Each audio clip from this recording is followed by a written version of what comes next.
Morning, everyone. Welcome. Happy Workforce Wednesday. Let me start sharing my screen. We have a couple survey questions today that we're going to start with, which is kind of awesome. Make sure you put your name and information in the chat box too. We'd love to hear from you today during our presentation. Feel free to share as much information as you want or ask as many questions. Our presenters will also be sharing their email information. Feel free to reach out directly to them at any time. James is going to be putting some poll questions out there. We'd love to hear from you.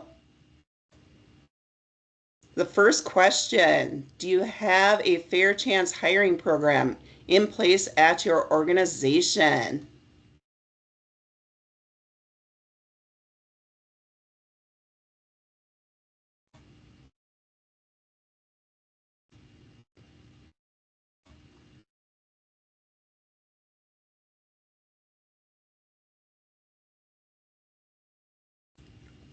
Our second question, which of the following questions do you have about fair chance workers?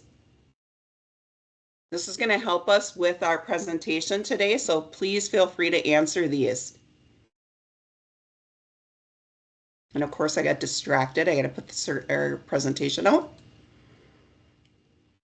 And I believe Jessica is going to be joining us soon to start us off in a few minutes. So again, feel free to put your information out in chat and answer the poll questions. We have 2 of them going. I love the polls and how you can see the responses in real time. Isn't that awesome? Yep. And I'm assuming you guys are seeing the slideshow, the presentation at this time. Jess, are you seeing the slide? Yep, for me, yep, I am seeing it. It's not full screen yet, but. Okay, thank you. Because You're welcome. I'm having computer issues this morning, so I just need to make sure I get it in the right issue or in the right the right view. Yeah. I think the snow is messing with everything. Everything's a little glitchy today. Yeah, and everybody's teasing me again this morning about me being in an airport or on an airplane because the wind so loud. So yeah. I apologize in advance. I'll mute myself as soon as I can. But yeah, the wind is howling here in central Minnesota. Same here in southern Minnesota, in south central Minnesota. Pop in the chat where you're joining from today. So I promise you, I am not on an airplane going on vacation, even though I wish I was. Your slides look great, Della. Thank you.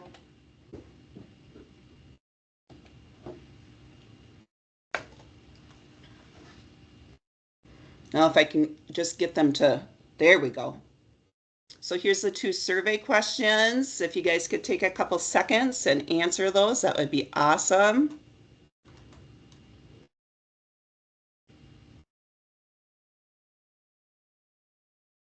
So far, everybody wants to know a little bit about everything. Right? Yeah. That's great because we have a well-balanced panel today. So we have Department of Corrections, we have Dean, and then we have Alex from Twin Cities Rise. So I think we're going to do a great job. Then we have a few people in our audience too that are joining us that are going to help us answer questions too. So I think it's going to be a really, really good panel, as well as our unplug is going to go very well too. So hopefully people can stay all the way till 12:30 today. Yeah, there'll be lots of really good information today.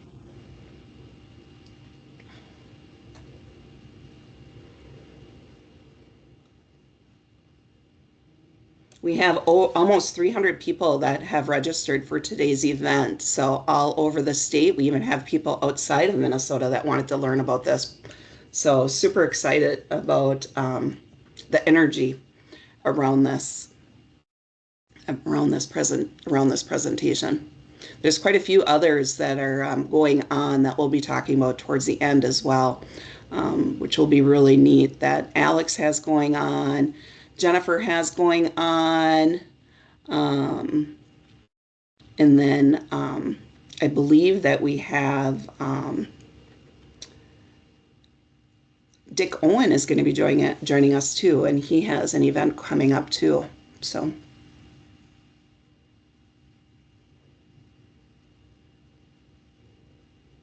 Feel like we have a celebrity panel today. right? Huh? And We look, were I see teasing them Jeremiah's earlier, here.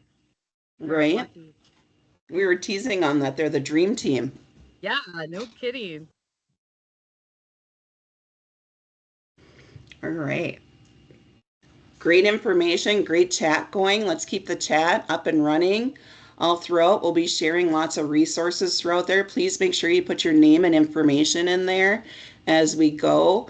At this time, we do keep the chat going throughout the whole presentation, and then at the end we'll open up for questions and answers, all of that fun stuff where you can unmute your mic. So stay tuned at 12 noon where you can actually join us virtually as well. So I'm going to turn it over to Jessica. Great. Welcome, welcome. Good morning and welcome to March. We came in strong today. Although I did see Northwest Minnesota didn't get any snow. How did they get out of this? Maybe it's because you always have snow every other week of the year. But it is not only March, but it is also Women's History Month, which is exciting. We are very, very excited that you're here and looking forward to our discussion focused on how to access, recruit, and hire our skilled and available fair chance workforce.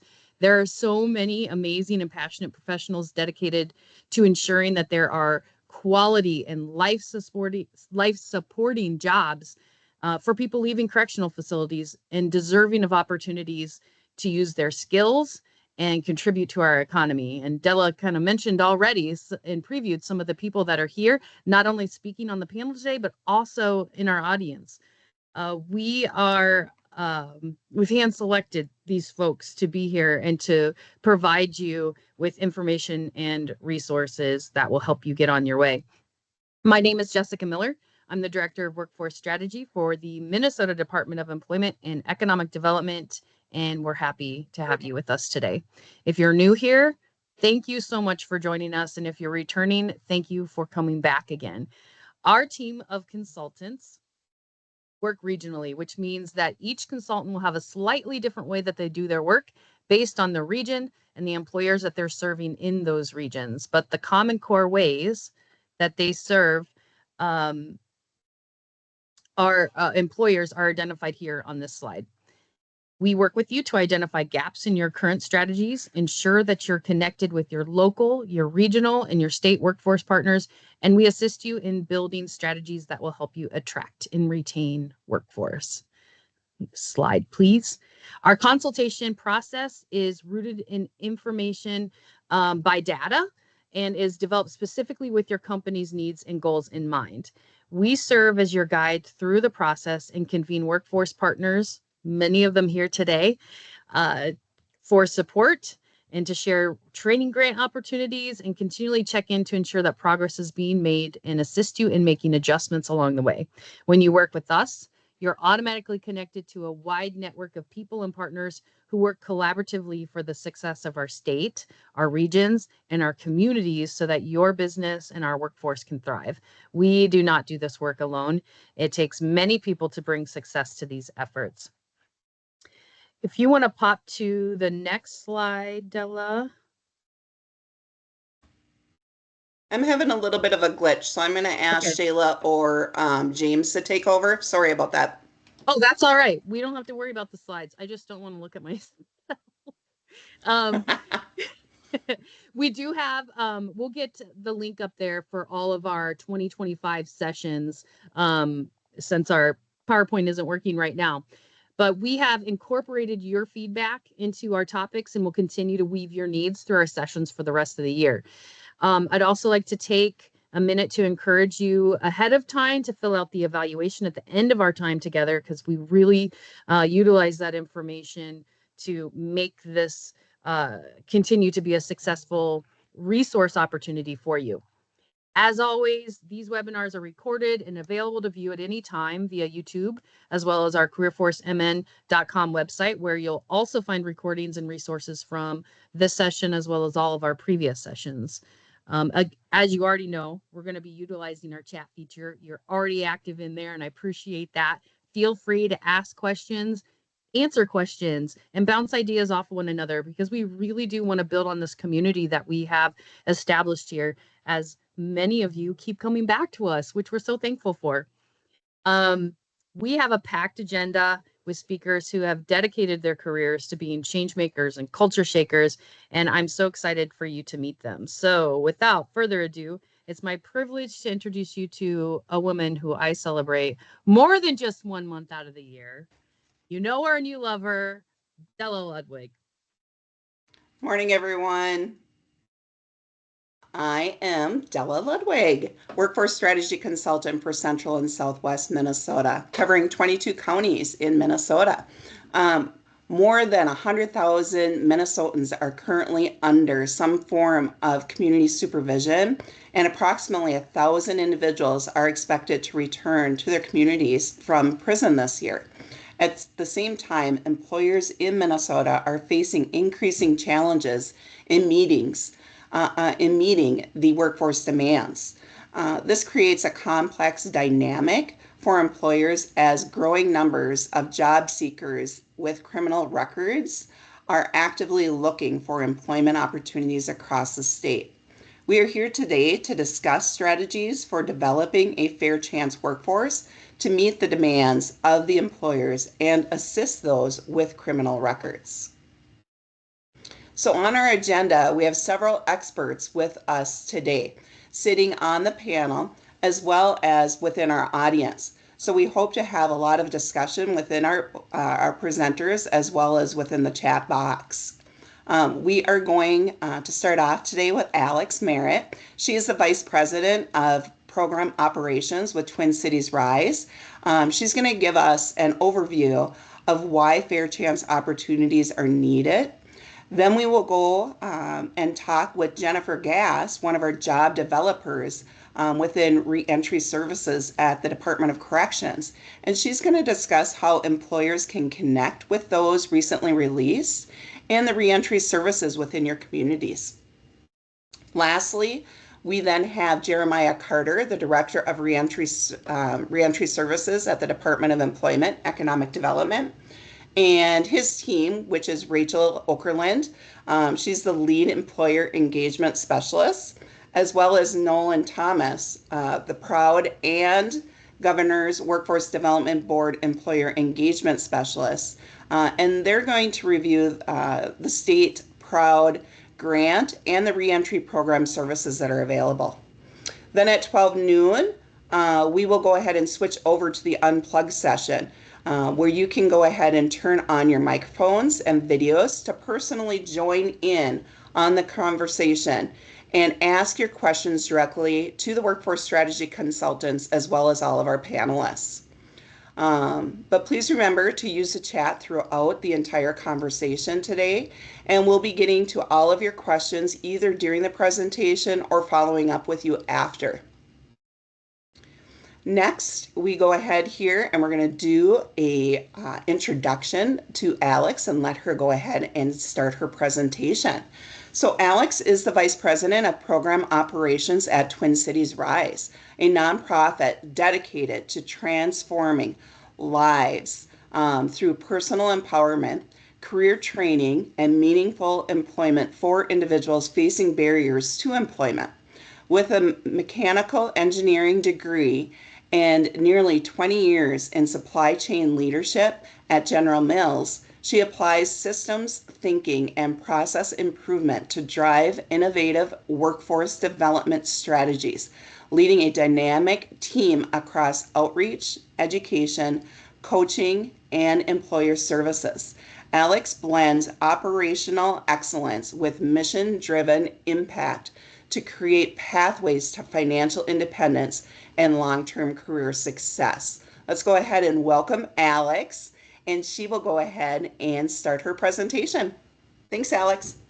Thank you so much, Della, for the opportunity, and thank everyone who is here. What a great topic and what a great time. And so I really appreciate the opportunity. And as we get into building a fair chance workforce, know that, and like I said, there are a lot of experts here in this room. And so in the chat, if you got a question, if you got an answer to a question, feel free to chime in. I will refer back to our Fair Chance hiring guide a lot. And so as we go forward, I'm excited about this topic.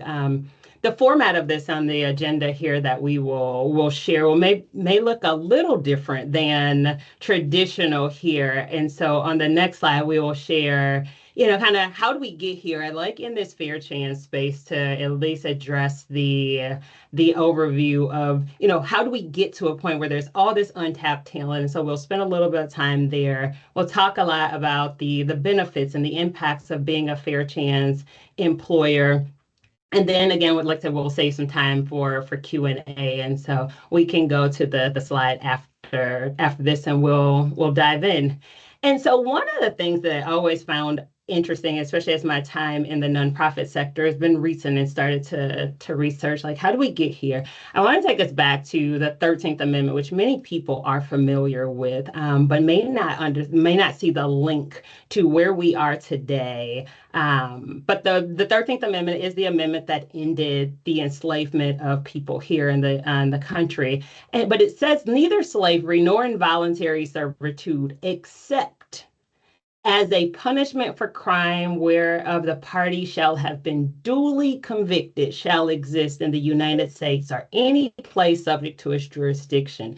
And so with the exception clause that's in the 13th Amendment, I want us to be able to follow the trajectory of what incarceration has become in our nation. And so there have been several policies and practices and things put in place, but as you can follow the trajectory in America, the pipeline and the population of incarceration, again, spikes after several policy changes. And so, and I say this and I spend time here, so as we think about a fair chance employment practice, as we think about all the people that are in that population, just to reiterate that we didn't get here by chance, that this is following some very specific policies and impacts that we have that are disproportionately impacting African Americans particularly, and other populations for crimes or situations that that historically may not have been punished as severely. And so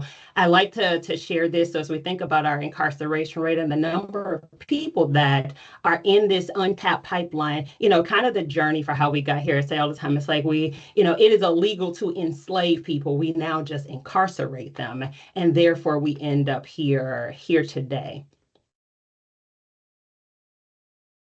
And so then why fair chance employment in Minnesota? One is the significant number of people who have a criminal record due to the trajectory and the things that have become criminalized. Is over 1 in 4 Minnesotans have a record. And then from that point, realizing that, again, we have a need for talent in our employers, in our workforce, in our communities. And so we know fair chance hiring also reduces recidivism by up to 50%. And so it is a strong need. If somebody has a job, can take care of their family, can make sure that they can put food on the table, that we see the direct impact and the correlation to recidivism in that.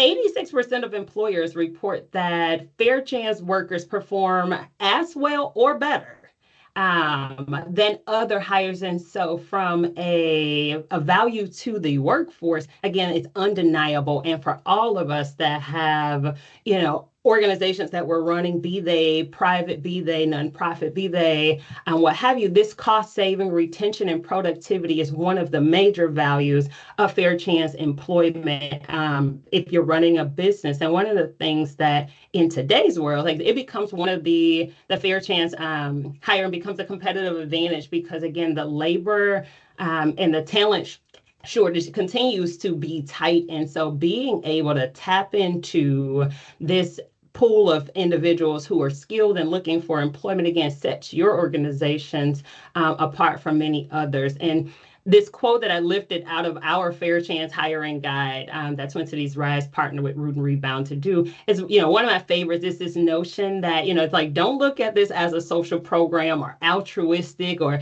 you're doing good. It is a good thing to do, but realizing that fair chance hiring is a solid business decision, especially if you are looking for loyal, solid workers to continue to advance whatever mission it is that your organization may have.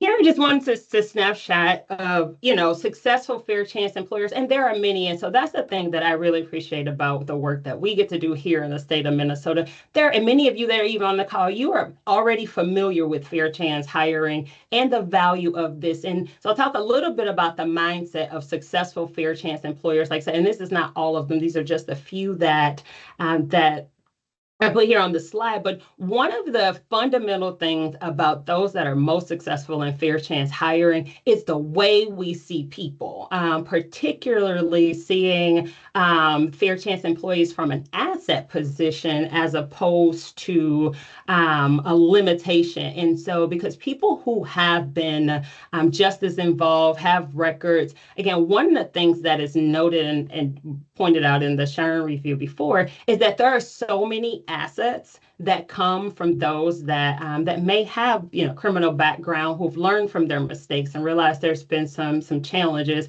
whether that be reliability and strong work ethic, which again everybody knows is important for showing up. Just being there is a big part, but problem solving and teamwork and collaboration, many skills that again one has had to learn due to some of their past or challenges with the justice system. Many have transferable skills that they have learned along the way for whatever reasons those may be. Resilience and determination, it's honesty and accountability. Many certifications people can obtain now when they are incarcerated as they're coming back into community, as well as the adaptability to new environments. And one of the things is we talk about the commitment and the reliability piece is that for many people, because fair chance employment for some is not an option, when they do find a spot that is willing to see and develop them, they are willing to stay committed to that, because again, they know the chances of finding someplace as great as the company that you are employing them for may be limited. I think the other one, again, as I think about fair chance employers, and this is one, again, I personally know very well, again, because Twin Cities Rise is also a fair chance employer, is this idea of separating activity from identity. One of the big things, and I had this, again, when I was hiring a gentleman to come on to the team, realizing that many people who have been just as involved due to the way the system's set up and some of the common messaging that may not even see themselves as powerfully as they are. And so I can remember having a conversation with an employee I had just hired, knew that they would do great work, and would come into my office and had this sense of like waiting on the other shoe to drop, and I couldn't figure out what exactly they were waiting on. And I just asked, I was like, I feel like you're waiting on something, and I'm not sure what you're waiting on. And the individual said, well, I'm a felon, and we haven't talked about that. And I could see the shoulders drop. I could see the body language, and to which I just challenged. I was like, first of all, felon is an identity. Having a felony conviction, having done some things that may have got you a felony conviction is an activity. Don't ever identify yourself as your worst mistake. And from that point forward, shifted the way the person saw themselves. And that employee went on and continues to be one of the strongest employees in the organization. Matter of fact, is the lead person that has helped launch our Empower Reentry training at Shakopee. And so fair chance employers not only help people see who they are, you also help them see themselves for what they could be. And because a lot of the system and things that are happening, people come in with a very limited and low view of themselves, and then the experiences they have in society and community reinforce that. And so as a fair chance employer, you have an opportunity also to help people tap into the best of themselves by seeing them for better than what they are. Because again, somebody's past mistake, while they may have done the time for the sentence, it should not ever become a life sentence, especially after they're back in community. So know that, again, fair chance employers have that leverage too to make this world a better place in that way. Like I said, you get to help drive your business and it helps strengthens our community. There are so many steps to becoming a fair chance employer, and I won't have time to go over all of them, but there are resources and guides to do this, but I will, highlight a couple of them. The first and foremost, as we talked about before, policies drive everything, right? Understanding what is your organization's hiring policies and partnering and working with legal to make sure that you do this in concert with them, and is realizing that one of the steps is, again, ensuring that, again, you don't have blanket bans on applicants with criminal records. One, again, it's against state and federal laws in that regard. Also implementing the ban the box. And for many of us, we know about that, Minnesota has it. And it's essentially the delaying of asking or inquiring about one's criminal history once they're further into the process at interview and or at conditional offer. And then, and we'll talk about this probably a little more, but the individualized assessments to consider the nature of the offense and the time since the conviction and the relevance against the job. Because again, the reality is there are some things people may have done, mistakes they have made, poor decisions that have happened that may have zero relevance to the job that's being done. And so ensure that you're looking at convictions or past criminal history relevant to the work that is being done. And then understand that with time, the risk of recidivism definitely declines. And so consider that as you are thinking about what your policies get to include. And then the other one, like I said, that I'll highlight, like I said, you'll get all these copies, and so you'll be able to go through them more, is the one is really the decision to do it. Like there is always a sense of like, I need to get it all right. I need to be perfect at it. We need to understand that a big part of it's like you can start small and scale. So as opposed to tackling, offering fair chance across every division and all the roles in you may want to identify, is there an area that would be best if you piloted?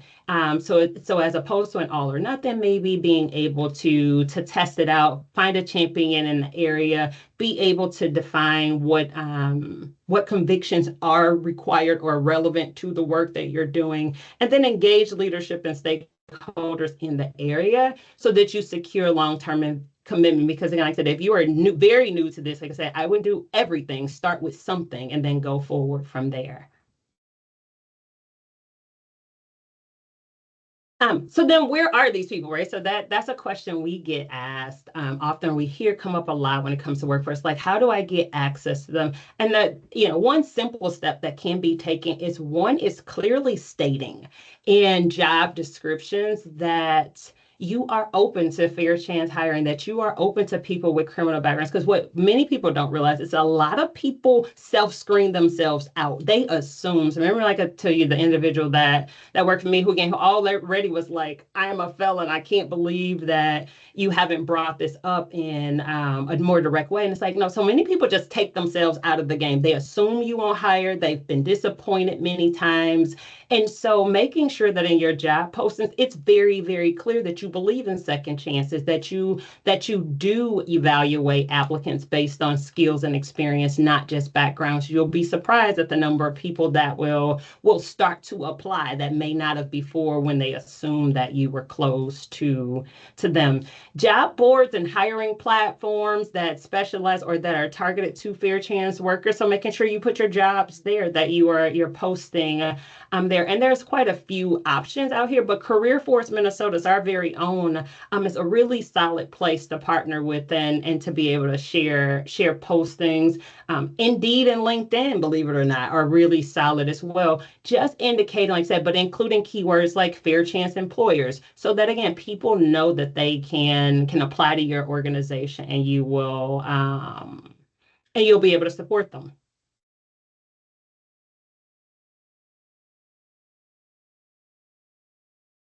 And then last but certainly not least is be out in community. So attend or host a fair chance job fair by attending or hosting, hiring events or, reentry kind of events. Then you you can attend, you can speak, you can connect directly with people, because again, what it allows, whether it's through DEED or workforce development or reentry and nonprofits, your presence indicates a very clear commitment to offering fair chance employment. Matter of fact, you can take action and get started here now. And so whether it's recruiting, getting awareness, there's a Coming Home Reentry Resource Fair, which again connects you to those that may be just as involved, and then other workforce development organizations coming up here on March 26th. And Twin Cities Rise, in partnership with Central Library, is hosting this resource fair. Because at the end of the day, like I said, people just need to know that, what resources they have available, who they can reach out to be able to connect and go forward. And your organization can get started on that, or like I said, just showing up and learning more information about that as we go forward. And so that's a really quick overview of Fair Chance hiring. And it really just comes down to the questions like, are you committed to Fair Chance hiring or simply curious? And either one is fine. It's just knowing where you are.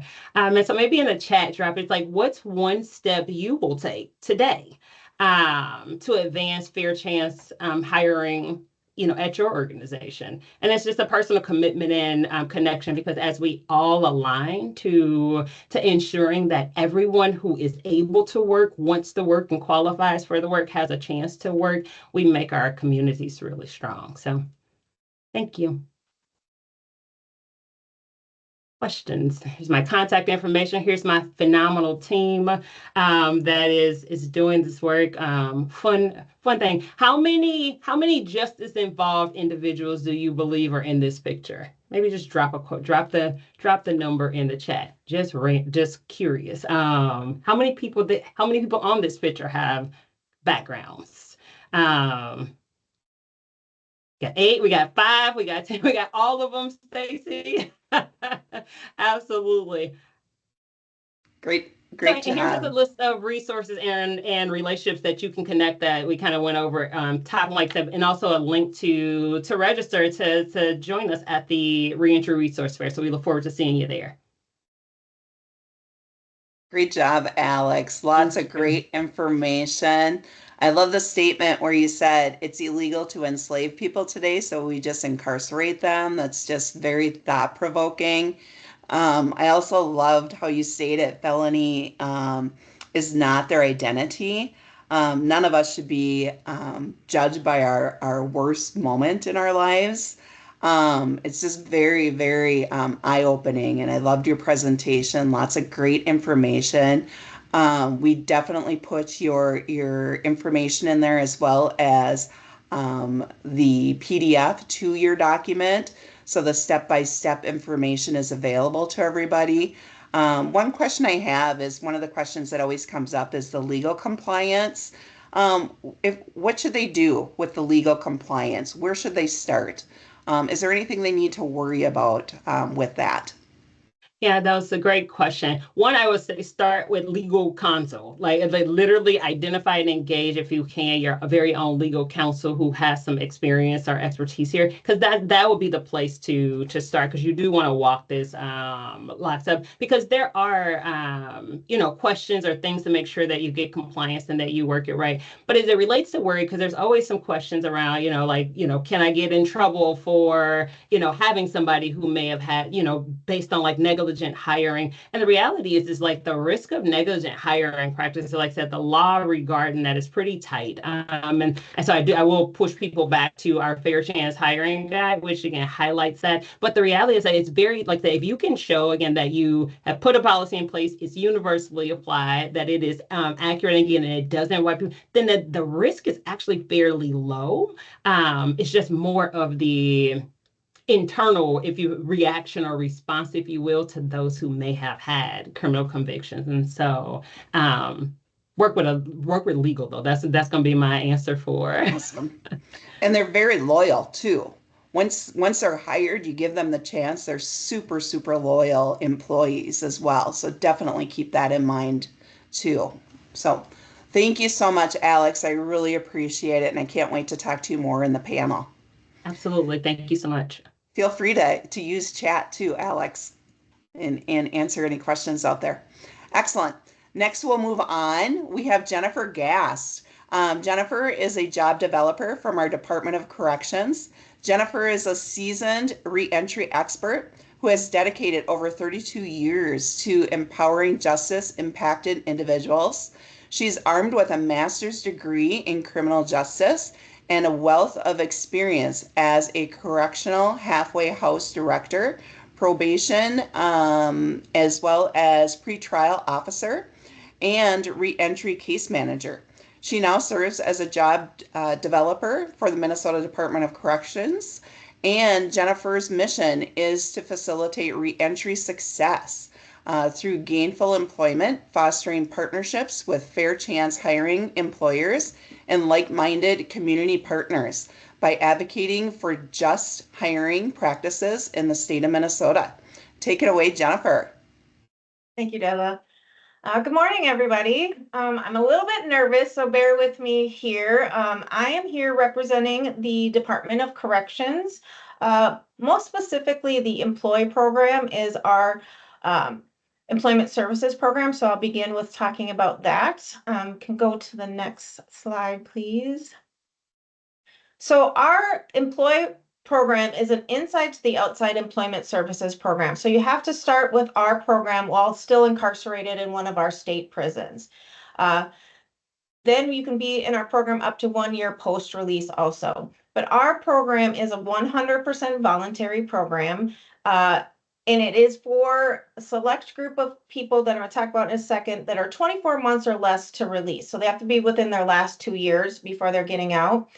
And we have 5 eligibility groups that can be in the employee program. And they're very skilled groups. So the first one is MnCourt Industries. So those are our prison industries going on inside the prison, like our full service print shop, upholstery, textiles, sewing. We make furniture for halfway houses and dorm rooms, and all of these things are happening inside the prison in MnCourt Industry. Second one is our Prison Fellowship Academy, which is a 1 year program in a couple of our prisons. Third one is our food service workers are eligible, and our career tech certification workers, which I'll talk more about that in a second. And then the last one is our challenge incarceration program. That's our boot camp program. I wanted to point out that I said that they get our services 1 year post-release. Any of our fair chance employers also get our services for that 1 year post-release. So if you're having any issues with one of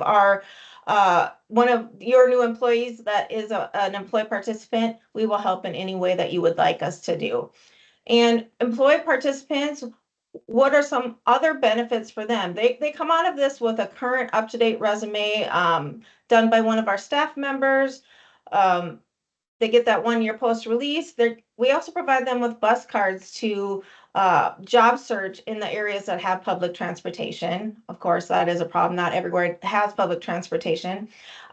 We give them job leads to fair chance employers. That's really kind of my area, and referrals to community partners. So while we are employment focused, we want to reduce any hurdles or barriers that they might have to get to work. So if they need childcare or they need housing, they need things like that. Next slide.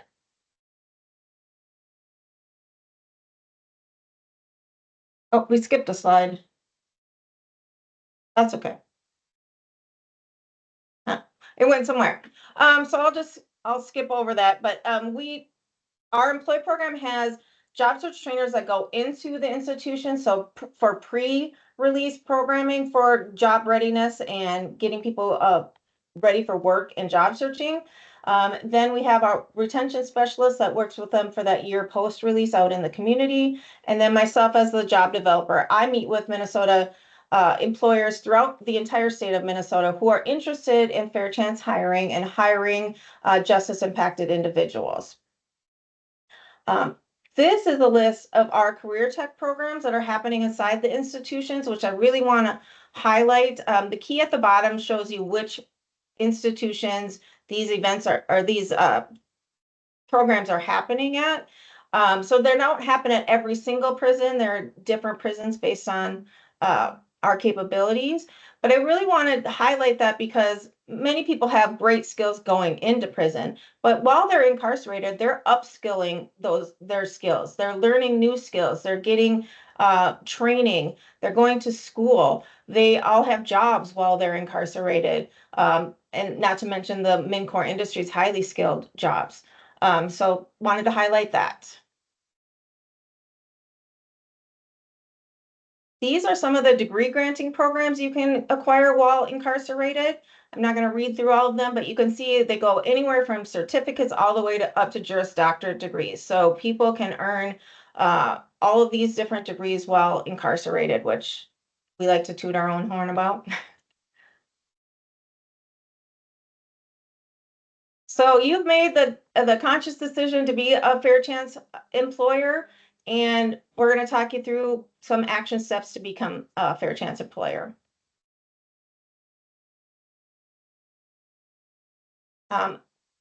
These are 5 that I kind of came up with. Number 1, you want to get the buy-in from the leadership all the way down to your entry-level jobs. And we're going to talk about each one of these a little bit more in depth. Second one, you want to find the right partners and allies on your fair chance journey. 3, review your policies and recruitment elements. 4, make sure that you're basing your hiring decisions on the skills and capabilities of the person and not their background. And 5, finally, build an inclusive culture and measure your fair chance hiring successes. So I wanted to highlight Simonson Lumber and New Flyer in St. Cloud, both of which are fair chance hiring employers that are doing phenomenal jobs already. And if you want to look at companies that are doing this and are making it work, please reach out to them or reach out to me and I can get you in contact with them. Many of the quotes in my presentation here are from Simonson Lumber, from Michelle Sininger. Ryan from New Flyer also responded, but I'd already turned in my slides, so sorry, Ryan. Ryan has great things to say also, but they're just not on the slides.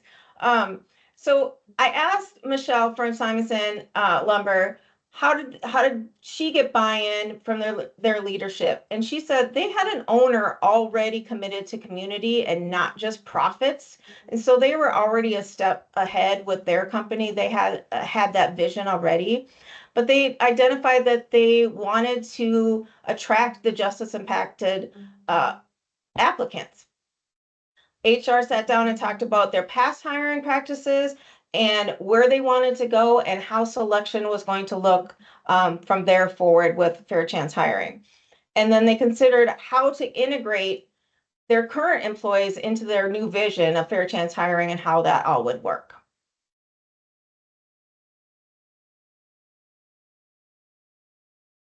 So here are some more examples of who to partner with. Alex went through many of these, so I'm going to highlight fairchanceemployer.com. So Dick Owen, I believe, is on this call. He is the owner of fairchanceemployer.com. He is a former HR executive who has taken on this passion project in his retirement about fair chance hiring and has created this website with a wealth of knowledge. So if you are just starting this journey, go to that website, check it out, reach out to Dick. He will come and talk to you. He will do whatever he can to help you on that journey. He's provided me information that I hand to my employers when I go on my employer visits. It's a great place to start. Thank you. So Alex kind of talked about this a little bit in hers, but I want to go a little bit farther. Can you click again, please? There you go. So these are the EEOC green factors, sometimes called the green rules, that you're supposed to take into consideration when you are looking to hire somebody who has a background. So the nature and the gravity of the offense, you're going to look at how serious the offenses are. Was there a pattern to those offenses when you're looking at that? Number 2 is what time has passed, how long ago those offenses occurred, and also how long ago the sentence was completed. Number 3 is the most important, I believe, which is the nature of the job. So you want to look at whether the offense is relevant to the job the person is seeking.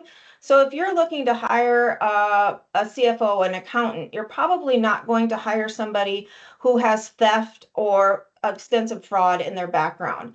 But that same person who has theft and fraud in their background, if they're applying for a CNC machine operator, those two things are not connected at all. So that should not play a part in hiring that person for that position. In addition, the EEOC recommends that you give applicants the opportunity to explain their criminal history. So let's say you have offered a conditional offer of employment to somebody, and then you run the background check, or then you find out about their background and you're like, ooh, I'm not so sure I want to hire this person anymore. You're supposed to bring that person back in to have a conversation just about their criminal history, not about anything else about the job, about their criminal history, so they can clear up if there are any mistakes on there, but most importantly, so they can say, I was doing that, maybe I was a drug addict and committed all of these crimes, but since then I went to prison, I went to treatment, I've been sober for 7 years, etc. So you can have that same conversation and give them that opportunity.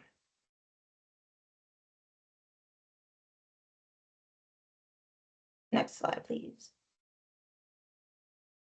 So the crux of fair chance hiring is basing your hiring decisions on the skills and capability of the person that is applying and not their criminal background. And really don't inquire about somebody's criminal convictions before you offer that conditional offer of employment. That's really just best practices. Next. So how do you build that inclusive culture? You want to create a supportive workplace. Mentorship programs, I believe, are key. People coming out of incarceration already are waiting for that other shoe to drop. Like Alex said, and they're so nervous and anxious that sometimes they're afraid to go to their supervisors to get their questions answered. So if they have a mentor that is assigned to them that they can go to and get those answered, that's really helpful.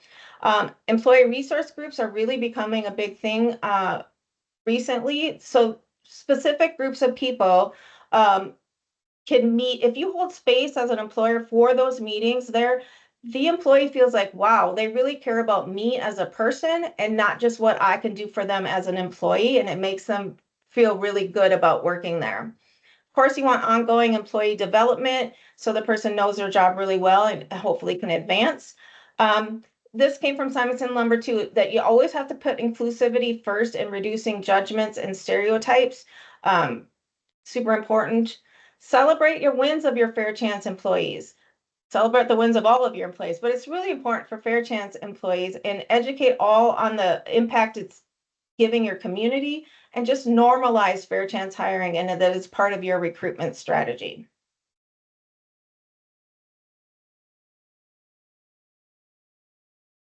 So here's some advice from Simonson Lumber on how to create that culture of inclusion. Start small, have clear expectations. Most importantly, tackle every judgment and injustice as soon as you hear it. This is key, because what you don't address, you condone. I thought that was brilliant that Michelle said that. What you don't address, you condone. So if you see injustices happening, stereotypes, bullying based on someone's background, make sure you're addressing it immediately. It takes time and consistency and commitment, constantly reminding from the top down that this is our new way of working here with Fair Chance hiring. Showing your successes and failures. Don't hide anything from anybody. After the owner at Simonson Lumber, they started with the supervisor level for their buy-in and let that trickle down.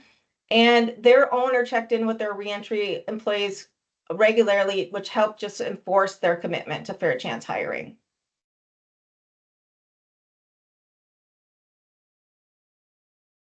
So how do you know you're successful in Fair Chance hiring?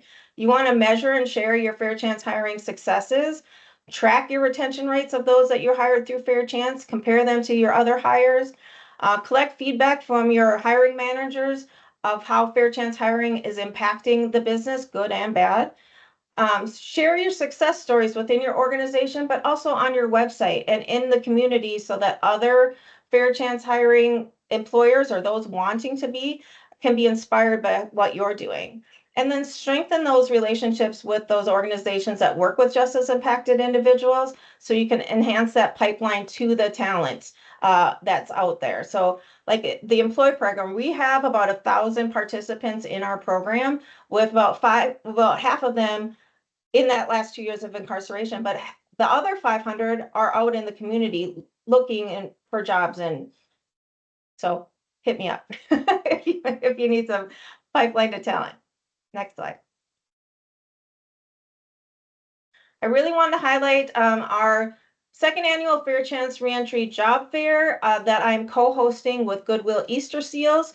It's going to be Tuesday, March 18th at Goodwill's main campus in St. Paul off of University there. We have about 25 Fair Chance employers, and it is being marketed to justice impacted individuals.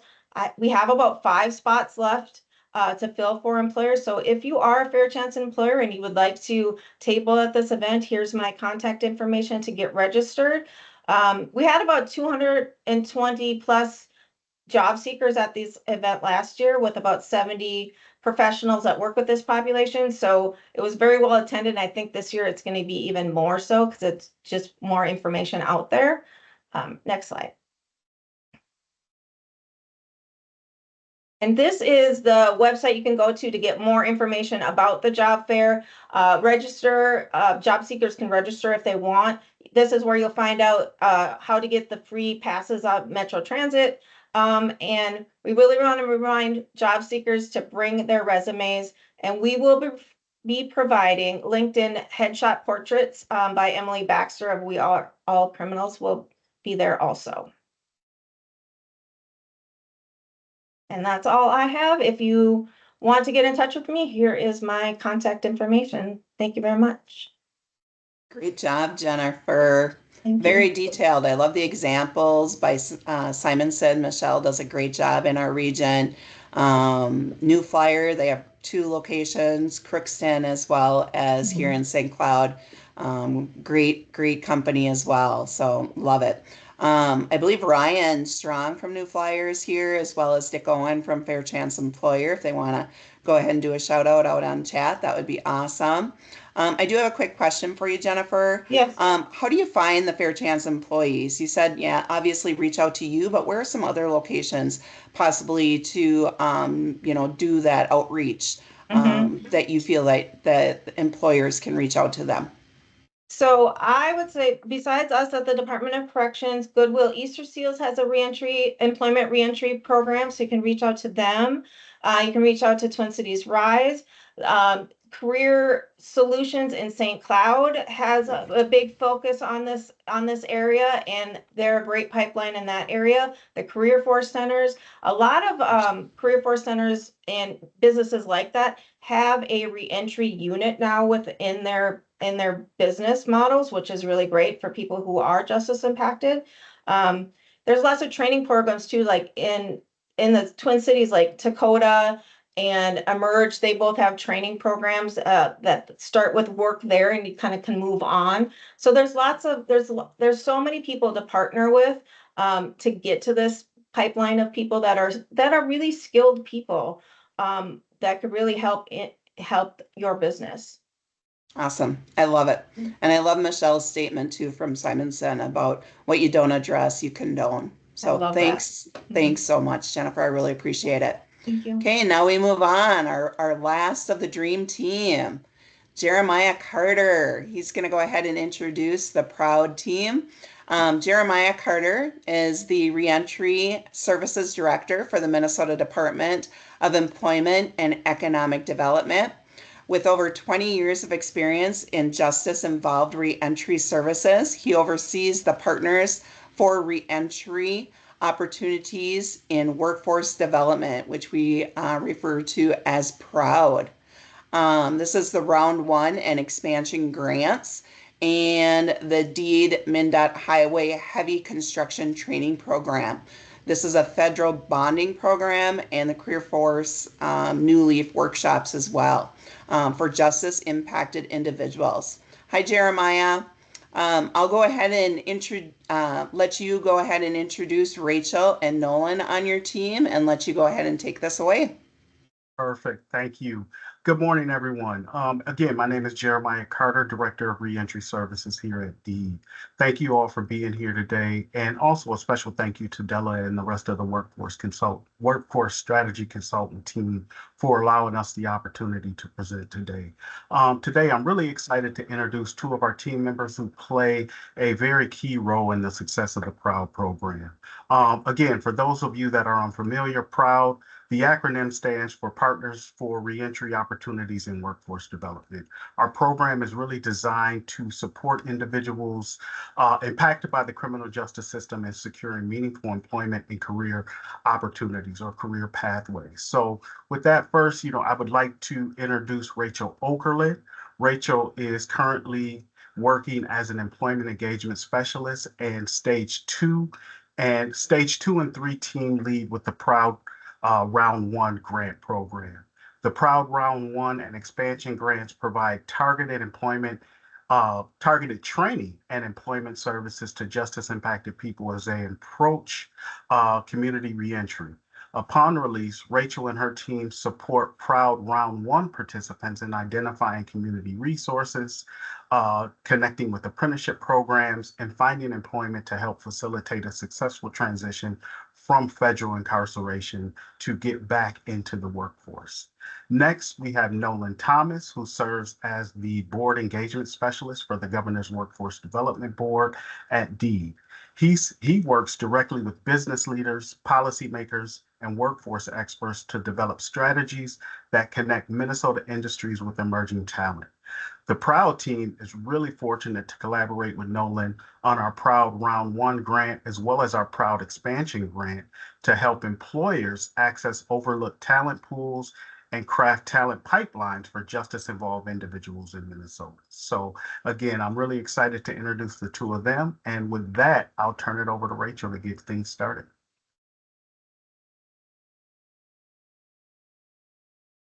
Actually, I think I'm going to get it started. I'll hand it over to Rachel in a second. Well, thank you, sir. Thank you. Appreciate it. Really, really good to be with you all. Super, super grateful for this platform because I think this work needs a much, much needed spotlight. So super grateful for everyone's engagement here, businesses and community organizations alike. As Jeremiah said, my name is Nolan. I serve as the Board Engagement Specialist with the Governor's Workforce Development Board, and I'm also a very, very close partner with PROUD. Big part of my role with the PROUD team is key partnership building and engaging employers. So I'll talk a little bit about that today. But during our team's time, I'll start kind of just introduce PROUD, what we do, who we serve, our missions, our strategies, our partnerships.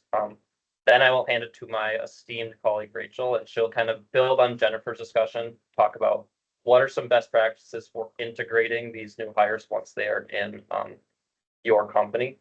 Finally, I'll kind of finish off and quickly share a tool that can help all of you connect to these skilled, eager, job-ready candidates. With that, let's go to the next slide and talk about PROUD. One more. Perfect. So PROUD is a first-of-its-kind collaboration between the U.S. Department of Labor and the Federal Bureau of Prisons. Really, really cool program. This program is all about connecting individuals leaving our federal facilities with stable job opportunities. This not only provides life-changing careers for these individuals, but is also really critical for filling labor gaps with skilled, motivated talent. PROUD centers around 3 essential services for both job seekers and employers. First, bridging the gap. So support individuals transitioning from incarceration, securing long-term stable employment. Second, pre-release training, equipping participants with industry-recognized certifications and job readiness skills that align with employer needs. And lastly, it's that employer connection piece with you all, connecting businesses with pre-screened job-ready candidates. These elements all really come together in a really cool way because, again, they're supporting our job seekers, but also really, really critical for supporting businesses and filling crucial vacancies in our economy, which is really cool to have it housed in our Department of Economic Development. Kind of gives us a really cool opportunity to solve the problem for both ends. Next slide, please. So what really sets PROUD apart is our commitment at every stage of the release process. We are very, very engaged from when they're in facility to when they're in the halfway houses to when they're in community. And we have resources and strategies and steps at every point of that system, touch points. So we just really, really are ensuring they are prepared for long-term success, not just finding a job, but finding a career and growing in that career and being stable, productive employees. So really a big part of our goal is connecting employer needs with their career goals. So first step is before release. What we do here is a lot of job screening assessments that are aligned with up-to-date labor market research. We want to align in-demand roles in our economy with things that suit their interests. We find that combination is really, really successful. So within that, we do resume writing, we do career planning, we do financial literacy and industry recognized credentials are really, really key. Second, residential reentry centers, also known as halfway houses commonly. There we do a lot of vocational training and job placement assistance starts. And then finally, once they're in the community, we expand to career coaching, housing assistance, wraparound services, all just to provide them stability. The really, really cool thing about this holistic approach is it benefits everybody. We recognize in our philosophy is companies and the quality jobs they provide are the ultimate measure of our success, right? So everything that goes into serving and helping our participants is also goes into serving and helping you, the business, right? We want to provide you with stable, reliable talent because that means more success for them. That means more career growth for them. That means a better situation for everyone around. Next slide. So we'd be remiss not to mention some of our key partners. These people not only build our capacity, but they also offer really essential tools and resources that we do not have on our own. And they help through all the different stages. So first we have our Volunteers for America. This has been a long-time ally of ours. They offer on-site support at the RRCs, help participants overcome hurdles and provide necessary resources. Again, a really, really key tool, beginning stages of release process. We also partner with a couple related educational partners. So that would be Minnesota State Education System and TREC. So Minnesota State just offers post-secondary educational opportunities for our participants. And TREC is a really, really cool department within the Minnesota State system that is specifically meant to help justice impacted people get through the education system, providing them some of those really tailored and cool resources that are super impactful in long-term outcomes, especially in the education system and ultimately into employment.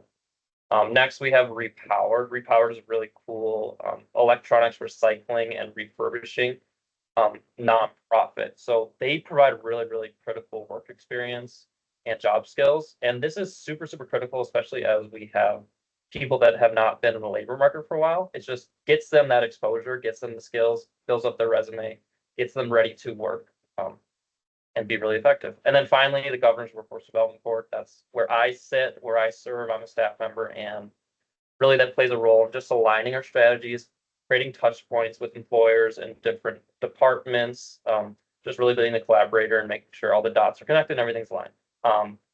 Again, all these are really, really important. I would highly encourage anybody to reach out to any of these organizations. I think we will have our 8-pager just kind of describing our program in the chat, and that has links to all these different organizations. You can find out more, find connection points in the chat. With that, I will now hand it to Rachel to build on Jennifer's discussion. Thank you, Nolan. Well, Della, I know that we are starting Unplugged at noon, and so I'm going to call an audible and be so quick. I just want to thank Alex and Jennifer for doing such a great job laying out the Fair Chance framework. And I thought it would be nice to close this out today with a success story and to hear what that looks like in real practice on our PROUD program. So we recently had somebody release about 4 months ago, and they applied to over 70 jobs. And we were supporting them. Big shout out to Christine, Marcel, and Isaiah, who hold it down at the halfway houses every week.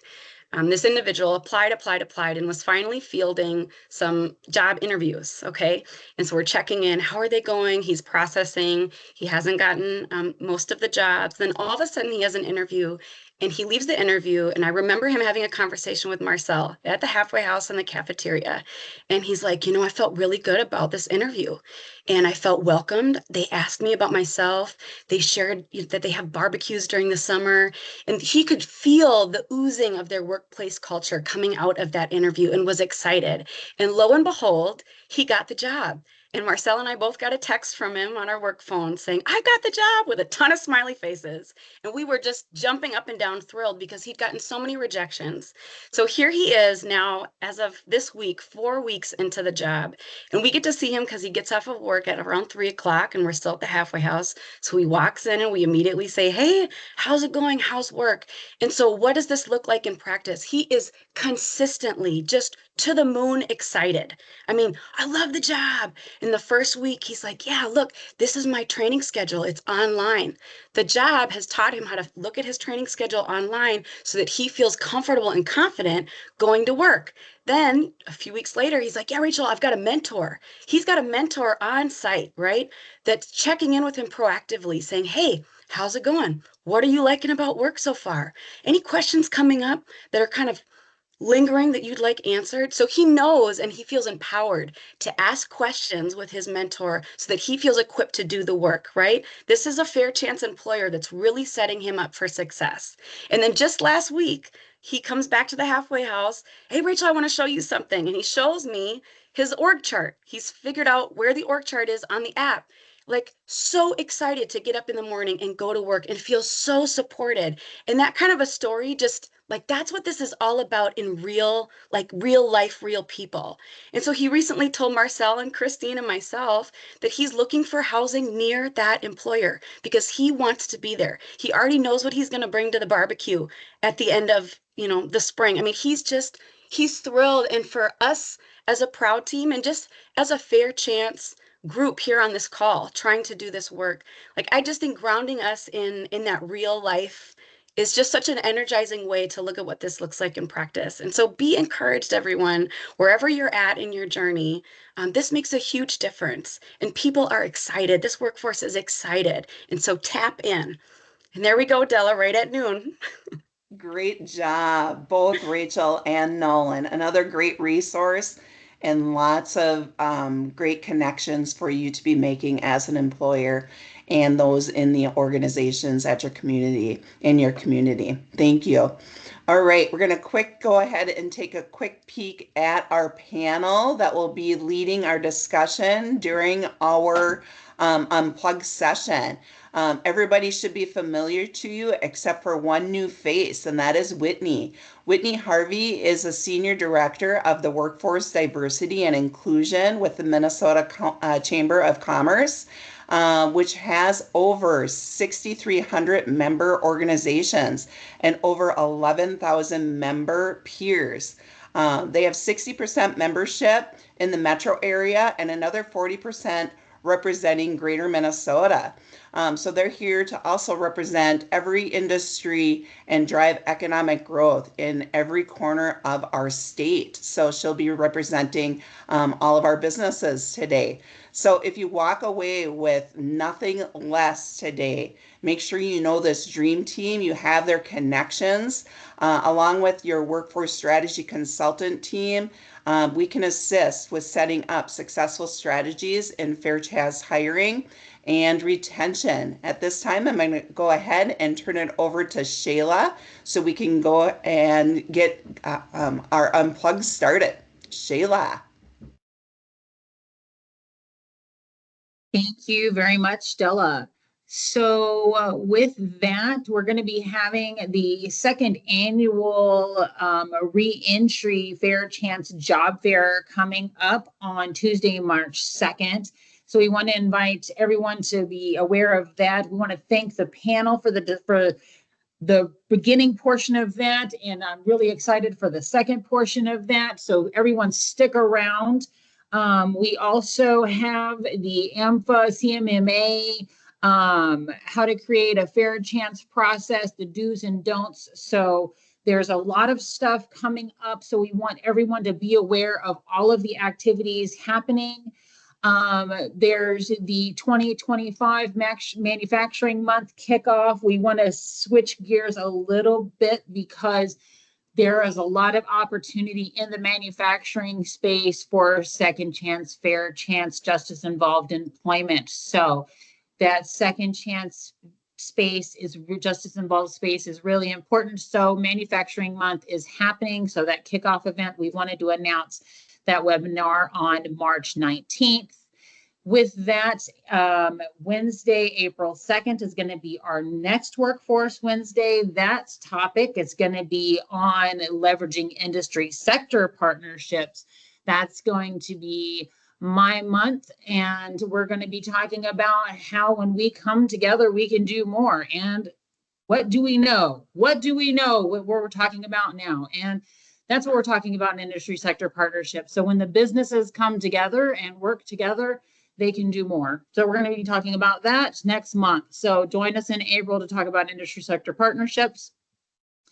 And so we're going to celebrate a little bit. So Miss Rachel, kudos, Deed Values Award. We want to congratulate a little bit of kudos because Rachel received a Deed Values Award for so we want to congratulate some of our Deed Values Award winners. And so on the screen are some of our award winners.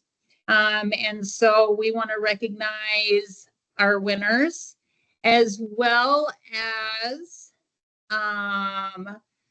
our Career Force team also won the Silver Shovel Award for Extraordinary Impact. So the Workforce Strategy team is part of the Business Development team, as well as Rapid Response and the Energy Transition Office. So our collaborative team, collective as a whole, won the Silver Shovel Award for Extraordinary Impact. So we are very excited to be recognized for that collective effort. So you have been on a call with collective award winners today. So we are going to transition over. Thanks for joining us. It'll take us just a second. We're going to be able to unmute yourself, turn on your camera, ask some questions because there's been a lot of chatter in the chat. So there's probably going to be some questions people are going to have.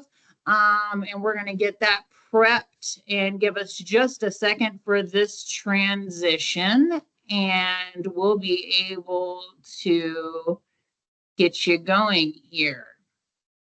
And you should be able to go. So with that, anyone, you'll be able to turn on your mic, turn on your camera, ask a question if you want to. But with that, we are going to be able to have a conversation. So I think the first thing I want to probably ask would probably be to Whitney, just because Whitney hasn't had much space. I would probably say, let's